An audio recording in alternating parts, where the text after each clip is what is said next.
In the realm of human relationships, few characters are as challenging to deal with as the narcissist. They are charming yet manipulative, confident yet insecure, and they possess a unique ability to twist situations to serve their own desires. But what if there were ways to navigate their tricky games with wisdom and grace? The Stoics, with their profound insights on human behavior, offer powerful strategies to deal with such individuals without losing our own inner peace. In this video, we explore 7 Stoic strategies to disarm a narcissist and maintain your composure and clarity. From setting firm boundaries, practicing emotional detachment, each of these tactics is designed to empower you to handle even the most difficult personalities, strength and serenity. Are you ready to learn how to protect yourself from their manipulation and maintain control over your own mind? Let's dive into the timeless wisdom of Marcus Aurelius and discover how to outmaneuver those who seek to disrupt your peace. 1. Maintain emotional detachment. To maintain emotional detachment is to safeguard your inner peace in the face of turmoil. Narcissists are masters of manipulation, skilled in drawing others into their emotional storms. They provoke, they bait, and they thrive on your reaction, feeding off your anger, frustration, or fear. But a true Stoic knows that the key to disarming such a person lies not in engagement, but in detachment, remaining a calm observer rather than an emotional participant. Let me share a moment from my own life, when I was confronted with a particularly troublesome senator. This man was known for his ability to provoke, to ignite heated debates in the Senate, often with the sole purpose of unsettling others and drawing them into his web of manipulation. He would make outlandish claims, insult others with a sly smile, and thrive on the chaos he created. One day, during a particularly charged session, he turned his attention to me, his eyes glinting with challenge. "Emperor," he began, his voice dripping with condescension, "how can you possibly rule Rome with such indecision? Your hesitation is a sign of weakness." The room fell silent, all eyes on me, waiting for my response. I could feel the tension rising, the expectation for me to react with anger, to defend my honor. But instead, I chose to detach myself from his words, to see them not as a personal attack, but as a reflection of his own insecurity. I took a deep breath, allowed a small smile to play on my lips, and replied calmly, "The wise man knows that true strength lies not in the loudness of his voice, but in the steadiness of his mind." My words were met with a murmur of agreement from the other senators, and the troublesome senator's smirk faltered. His attempt to provoke me had failed, and in maintaining my emotional detachment, I had disarmed him without raising my voice. Consider a Roman merchant who deals with a difficult customer, known for his unreasonable demands and sharp tongue. Instead of reacting to the customer's provocations, the merchant remains calm, listens attentively, and responds with measured words. "I understand your concerns," he says, "and I will do what I can to help." His calm demeanor disarms the customer, who expected a fight, and instead finds no fuel for his fire. The merchant's emotional detachment prevents a conflict and preserves his peace of mind. Or think of a Roman mother dealing with a child throwing a tantrum, screaming and demanding her way. The mother, instead of reacting with frustration or anger, kneels down and quietly observes the child. She waits for the storm to pass, her expression serene, her voice gentle. "I am here when you are ready to talk," she says. The child, finding no reaction to feed on, slowly calms down. The mother's emotional detachment helps to diffuse the situation without escalating it. People like narcissists often seek to pull you into their emotional chaos because it gives them a sense of control. They want you to react, to lose your cool, to engage in their drama. But the power of emotional detachment is that it denies them this control, keeps you grounded, centered, and in control of yourself. There is a certain humor in seeing their frustration when their tactics fail. I once had a courtier who prided himself on his wit and his ability to provoke reactions from others. One day he tried his tricks on me, making a sharp comment about my tendency to meditate and reflect. "Why waste your time and thought when action is what is needed?" I simply smiled and replied, "Sometimes the most profound action is no action at all." His expression changed from smugness to confusion, and he had nothing more to say. Sometimes the best response to provocation is no response at all. So how do you maintain emotional detachment in your own life? Start by recognizing the signs of manipulation. When someone tries to provoke you, pause. Take a deep breath and remind yourself that their words or actions do not define you. Choose to be a calm observer rather than an emotional participant. Practice this daily, and over time, you will find that you are less affected by the emotional storms of others. Remember, as I have written, you have power over your mind, not outside events. Realize this, and you will find strength. By maintaining emotional detachment, you not only protect your inner peace, but also disarm those who seek to disturb it. This, my friends, is the first step to disarming a narcissist. Staying calm, staying grounded, staying true to yourself. 2. Set firm boundaries. In any relationship, but especially when dealing with a narcissist, setting firm boundaries is not just a matter of personal preference. It is a necessity. Narcissists are known for their ability to overstep, test limits, push until they find a weak spot. They thrive in environments where boundaries are vague, where they can manipulate and control without consequence. But a true Stoic understands that boundaries are the fortress walls of the soul, essential for maintaining integrity, peace, and strength. Allow me to share a story from my time as emperor, when I was confronted by a group of senators pushing for a decision that would compromise my principles. They presented their proposal with a veneer of reasonableness, speaking of the benefits it would bring, allies it would create. Yet, beneath their polished words, I sensed a deeper motive, a desire to manipulate the situation for their own gain. I knew that if I allowed them to cross this line, even once, it would set a dangerous precedent. "Emperor," one of them said, his voice smooth and persuasive, "we must adapt to the times, be flexible in our decisions. A small compromise today will ensure greater gains tomorrow." His words were carefully chosen, designed to make me second-guess my own judgment, to bend to their will. But I knew better. I understood that if I yielded, if I allowed them to cross this boundary, it would open the door to further manipulation. I raised my hand to silence the room. "Senators," I began, "our decisions must be guided not by convenience or pressure, but by our principle. A fortress that allows every traveler through its gates soon finds itself overrun. I have set my boundaries, not as barriers, but as protections for the values we hold dear. These boundaries will not be crossed." My words were met with silence, and I could see the frustration in their eyes. They knew that their attempt to manipulate had failed. Think of a Roman artisan who works diligently in his shop, perfecting his craft. He is approached by a wealthy patron who demands an order to be completed in half the time. "I will pay you double," patron insists, "but I need it done immediately." The artisan, understanding his own limits and the importance of his craft's quality, replies, "I appreciate your offer, but I will not compromise the integrity of my work for haste. My boundary is the quality of my craft, and it will not be crossed." The patron, realizing he cannot bend the artisan's will, reluctantly agrees to the original timeline. The artisan's firm boundaries protect not only his craft, but also his reputation and peace of mind. Or consider a Roman teacher who sets clear guidelines for her students, understanding that without structure, learning cannot flourish. A student seeking to test these limits consistently arrives late, expecting leniency. "I am sorry I am late again, teacher," he says, "but I had important matters to attend to." The teacher, firm but kind, responds, "Your education is an important matter too. I have set a boundary for punctuality, not to punish, but to teach discipline and respect for others' time. This boundary will be upheld." The student, faced with the unwavering stance of his teacher, begins to understand the value of respect and discipline. People who overstep boundaries do so to test your resolve, to see how far they can push before you push back.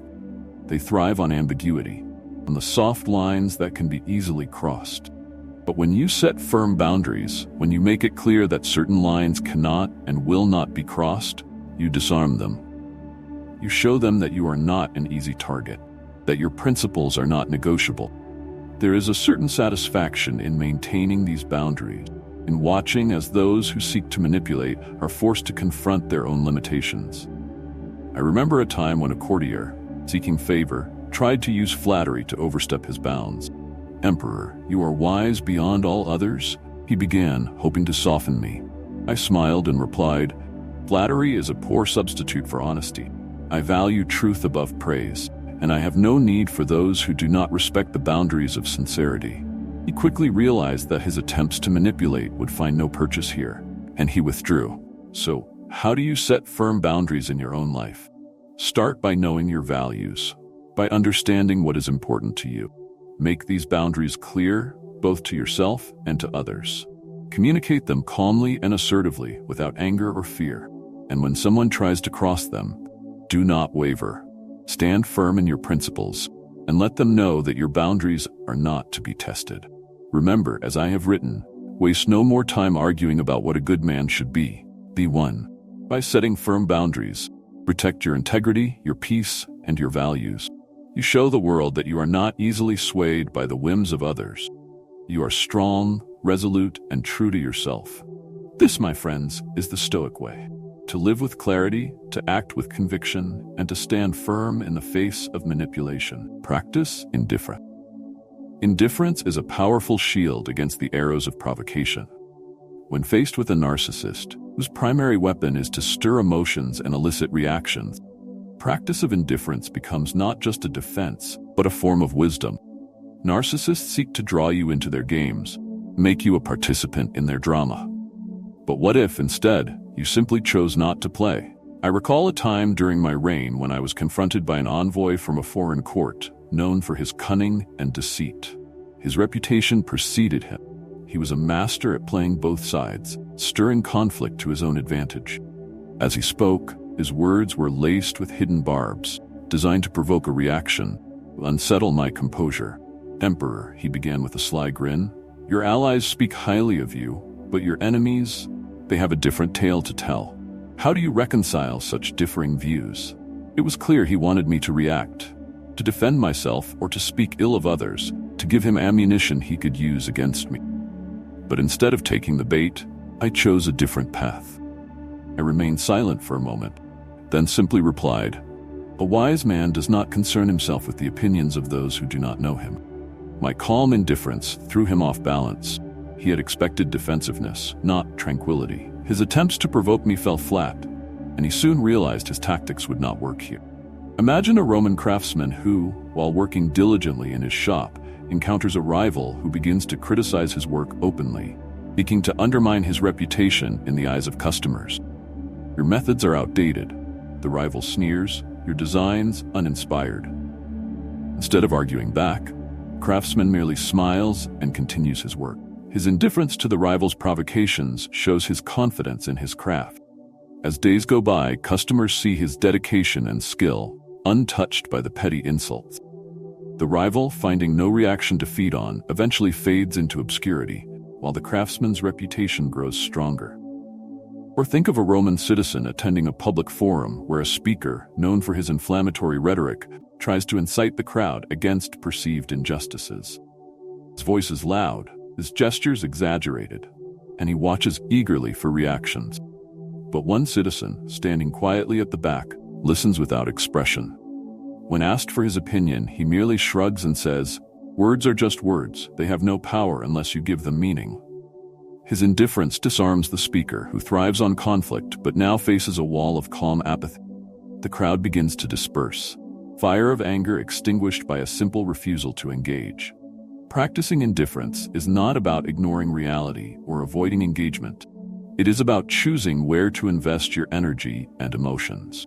When faced with provocation, especially from a narcissist, the wisest choice is often to do nothing, to let their words pass over you like the wind, to refuse to give them the reaction they crave. This is not weakness, it's strength. A strength that comes from understanding that not every battle is worth fighting, not every slight is worth addressing. There is a certain peace in this practice. I once attended a banquet where a young aristocrat, eager to impress, tried to provoke me with a series of pointed questions. "Emperor, do you ever wonder if you are truly fit to lead?" he asked with a mocking smile.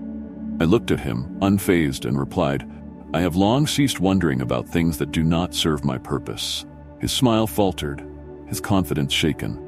Sometimes, the greatest power is found in doing nothing at all. So, how can you practice indifference in your own life? Start by recognizing when someone is trying to provoke you. when they are seeking to draw you into a conflict or drama. Instead of reacting, take a moment to breathe, to assess the situation, and decide if it is truly worth your time and energy. Often, you will find that it is not. Remember, as I have often reflected, the best revenge is not to be like your enemy. By practicing indifference, you choose to rise above the pettiness, to maintain your own peace of mind. You show the world that you are not easily swayed, not easily provoked. You are a person of calm, of reason, of wisdom. This, my friends, is not just a tactic, it is a way of life, a choice to preserve your inner tranquility no matter what storms rage around you. 4. Use logic over emotion. In the face of a narcissist who thrives on drama and emotional reaction, one of the most powerful tools you possess is your ability to use logic over emotion. Narcissists often manipulate situations to provoke an emotional response. They want you to feel anger, frustration, doubt. They believe that if they can control your emotions, they can control you. But a Stoic knows that true power lies in remaining rational, in choosing reason over impulse, clarity over confusion. I remember a time in the Roman court when a diplomat from a neighboring state came with grievances. His words were charged with emotion, his demeanor aggressive, as he listed a series of perceived slights against his people. The tension in the room was palpable. He clearly intended to provoke, to elicit a strong response from me. "Emperor," he demanded, his voice rising, "how do you answer for these injustices?" His eyes burned with anger, his stance confrontational. He expected a heated reply, an emotional reaction. Instead, I remained calm. I looked around the room, then turned my gaze back to him and said, "Let us first establish the facts. Emotion clouds judgment, but truth is found in reason. Present your evidence, and we shall discuss with clarity and calm." My response took him by surprise. He had come prepared for a battle of passions, not a discussion of fact. His anger subsided, and he fumbled for words, unprepared to engage in a debate of logic. The power of reason had disarmed his fury, leaving him with nothing but his bluster. Consider the story of a Roman scholar debating with a rival philosopher known for his inflammatory rhetoric. During a public debate, the rival attempts to undermine the scholar's arguments with personal attacks and emotional appeals to the audience. "You speak of reason," he shouts, "but where is your heart? Where is your passion?" The audience stirs, sensing the heat of the exchange, but the scholar, maintaining his composure, replies softly, "Passion without reason is a wildfire. It consumes everything in its path. Let us focus on what is true, not what is felt." His words bring a calm over the crowd, and the rival, unable to incite further emotion, finds himself at a loss. Or think of a Roman matron who, overseeing a heated family dispute, listens as accusations fly and tempers flare. Each family member, caught in the grip of their own emotions, seeks to drag her into their side of the argument. She raises her hand for silence, her voice steady and composed. "Emotions are fleeting," she says, "but truth is eternal. Let us speak from a place of understanding, not anger. What is the real issue here?" Her insistence on logic over emotion helps to diffuse the situation, bringing clarity and resolution to the conflict. Narcissists often use emotion as a weapon because they understand its power to destabilize and distract. They know that when emotions run high, reason often takes a back seat. But by choosing to respond with logic, by insisting on facts and clarity, you strip them of this weapon. You show them that their attempts to provoke are in vain, that you are anchored in reason, not swayed by the currents of emotion. There is a quiet strength in this approach. I once had a counselor who, in a moment of frustration, tried to sway me with an emotional plea. "But Emperor, you must feel the injustice of it all. You must act," he urged, his face flushed with passion. I looked at him calmly and replied, "Feelings are like the wind. They blow in every direction. But justice, true justice, is a rock that stands firm against the storm." His fervor gave way to reflection, and he nodded, understanding that logic, not emotion, would guide my decisions. So how can you use logic over emotion in your own life? Start by pausing when confronted with provocation. Take a deep breath and ask yourself, what are the facts? What is the truth of the situation, separate from how I feel about it? This practice will help you maintain clarity and control, ensuring that your actions are guided by reason rather than impulse. Remember, as I have often pondered, the impediment to action advances action. What stands in the way becomes the way. Use every attempt to provoke you as an opportunity to practice calmness, cultivate reason, reinforce your inner strength. Let your mind be like a still lake, reflecting only what is real, undisturbed by the winds of emotion. By choosing logic over emotion, you not only protect yourself from manipulation, but also demonstrate true leadership and wisdom. You show that you are not easily swayed by the whims of others, that you stand firm in the light of reason. This, my friends, is the path of the Stoic, to lead with clarity, to act with purpose, and to remain steadfast in the face of provocation. 5. Encourage self-reflection. Self-reflection is a mirror that reveals our true selves, free from the distortions of ego and pride. Yet for a narcissist who thrives on an inflated sense of self-importance, this mirror can be a daunting tool. They avoid introspection, fearing the cracks it might reveal in their carefully constructed facade. But what if you could encourage them to look inward, to see themselves not through the lens of self-aggrandizement, but through the clear, honest eyes of self-reflection? There was a time during my rule when I had to deal with a particularly proud and obstinate governor. This man was known for his arrogance, for his inability to accept criticism, and for his habit of shifting blame whenever his decisions led to failure. His arrogance was a shield, protecting him from any admission of fault or weakness. It became clear that his actions were creating unrest among the people, and something had to be done. Rather than confronting him with accusations, I chose a different path. I invited him to a private audience and presented him with a simple question. Tell me, Governor, when was the last time you sat alone and truly reflected on your actions, on the impact they have on others? He looked at me, confused, caught off guard by the unexpected query. I am too busy governing to engage in such idle contemplation, he replied dismissively. I smiled gently and said, It is not idle to examine oneself. It is a necessity. A leader who does not reflect is like a ship's captain who never checks his compass. Soon he finds himself lost, adrift in unknown waters. I encourage you to take time to look inward, to consider not just your successes but your failures, not just your strengths but your weaknesses. In this, you will find true wisdom. The governor left our meeting, still unsure of my intent, but a seed had been planted. Over the following weeks, I heard reports of him taking quiet walks, spending time alone in his chambers, and speaking less but with more thoughtfulness. A spark of self-reflection had begun to take root, and with it, a subtle transformation. Consider the story of a Roman centurion, known for his harsh discipline and stern leadership. He believes that strength lies in fear, that his men respect him because they fear him. But when his legion suffers a great loss, morale plummets, and he is faced with a crisis of leadership. One of his senior officers, a man of wisdom, suggests a different approach.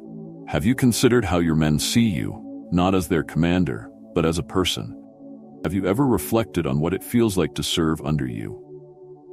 The centurion, initially defensive, takes these words to heart.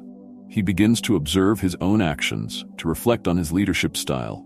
Slowly, he starts to change, becoming more empathetic, more understanding. His men notice the difference, and respect, once born out of fear, becomes genuine and lasting. Or think of a Roman philosopher teaching his students about the importance of self-knowledge.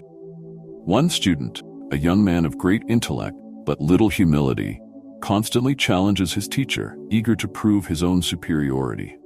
The philosopher, instead of responding with frustration, poses a question to the class. What is more valuable, to know the world or to know oneself?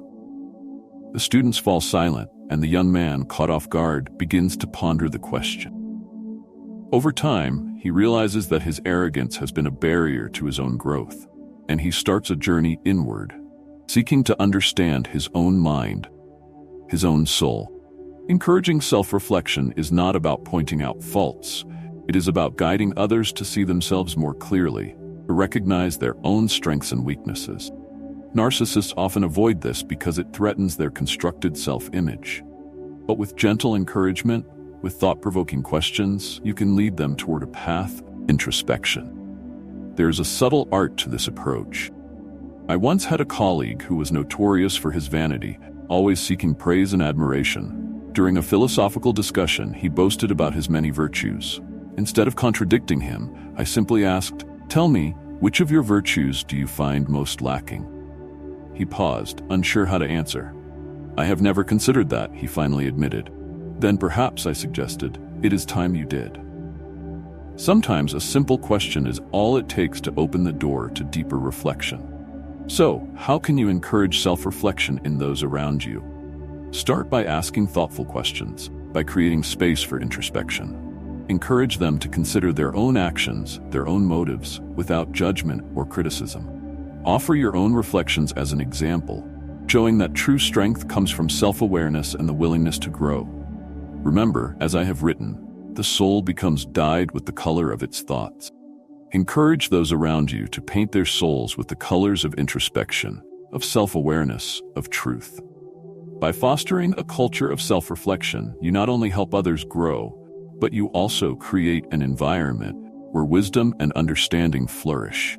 Encouraging self-reflection is a subtle yet powerful way to disarm a narcissist, to lead them toward a deeper understanding of themselves. It is a path that requires patience, but one that can lead to profound transformation.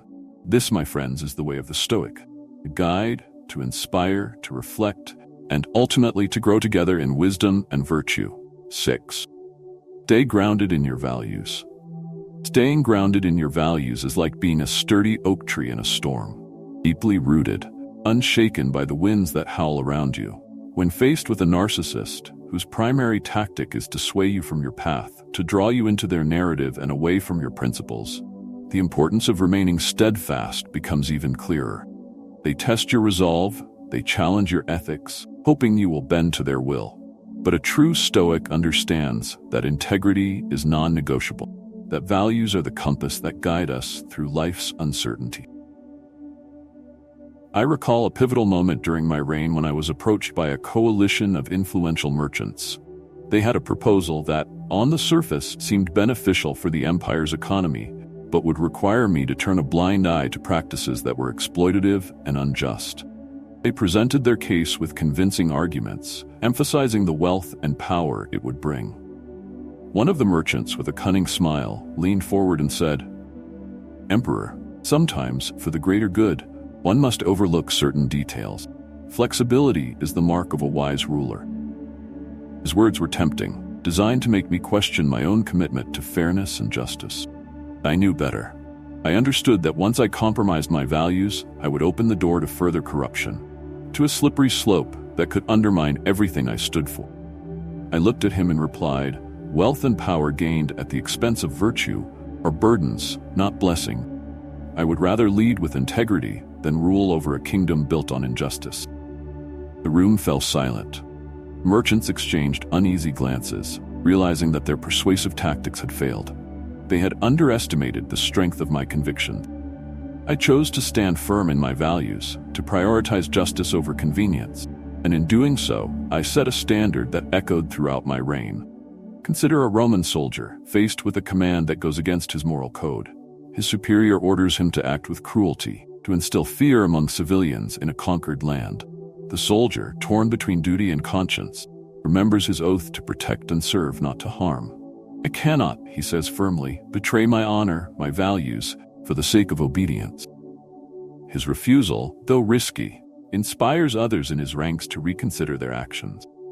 His steadfastness in upholding his values becomes a beacon of hope, a reminder that one's soul should never be traded for temporary gains.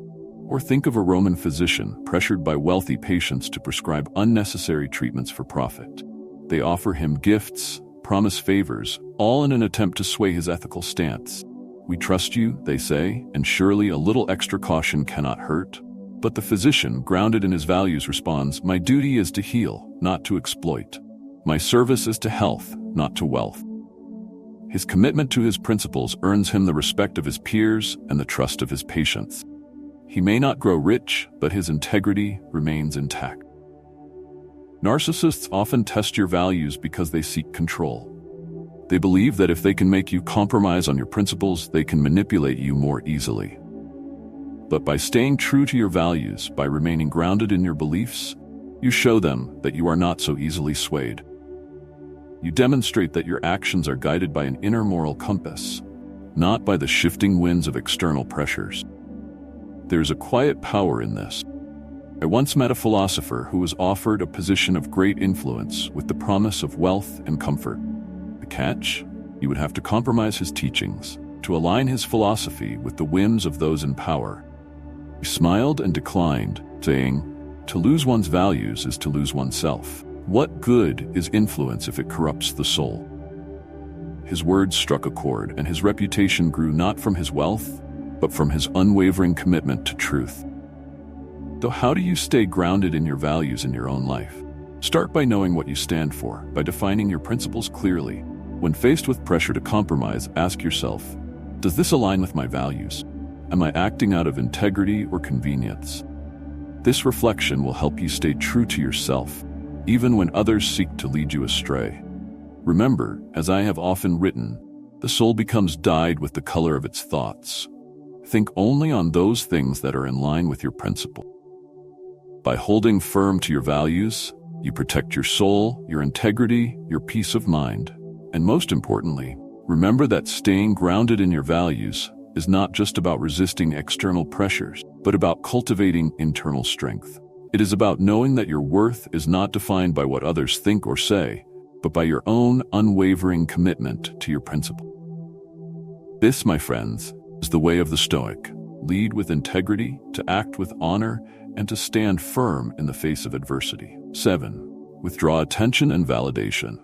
In a world where attention is often equated with power, withdrawing it can be one of the most effective strategies against those who seek to manipulate and control. Narcissists, more than most, crave attention and validation. They thrive on being the center of attention, on having their every word and action acknowledged. But what happens when you remove this source of fuel? What happens when you refuse to play their game? I remember a time during my reign when a young nobleman in my court was desperate for recognition.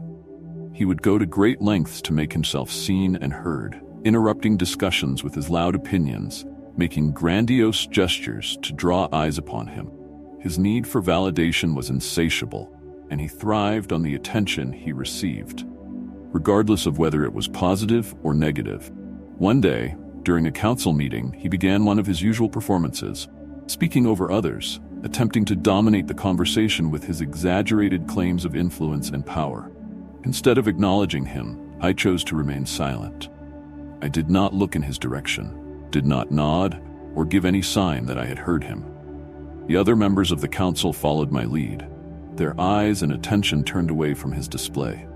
As the minutes passed, his voice grew louder, more frantic, trying harder to reclaim the spotlight he so desperately sought. But as he realized that no one was engaging with him, that his words were falling on indifferent ears, he faltered. His bravado faded, replaced by uncertainty. He finally sat down, realizing that his tactics had no effect when the room refused to play along. Consider a Roman trader in the busy marketplace who has a rival known for his dramatic outbursts and attention-seeking behavior. This rival would often make a scene, loudly proclaiming his prices to be the best, his goods the finest, trying to draw all the customers to his stall. Trader, wise to his tactics, decided to change his approach. Instead of engaging or trying to compete with the spectacle, he focused on quietly offering quality service, engaging genuinely with customers, and staying calm and composed. Over time, the crowd began to see through the rival's antics, and the trader's calm, reliable presence drew more people to him.